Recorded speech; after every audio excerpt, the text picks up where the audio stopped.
Welcome to the Learning Pines YouTube. We hope this video helps. You start by opening the chat you want to silence. This is the decisive first step. Tap the contact or group, then hit the three-dot menu in the top right or long press the chat in the list.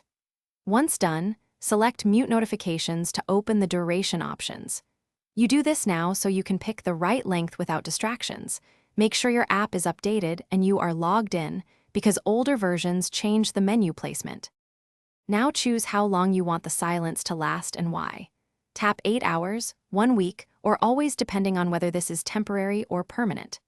Then check the Show Notifications toggle, turn it off to hide banners while still muting sounds, or leave it on to see messages silently. Once you pick your settings, confirm with OK or Done.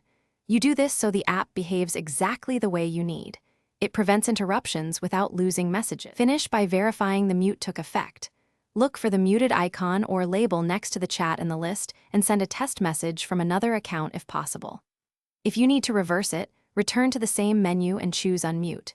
If mute seems not to work, restart WhatsApp and check notification permissions in your phone settings, because system-level overrides often block app controls. If problems persist, update the app or reboot the device before retrying. Thanks for watching. Consider subscribing if we helped you.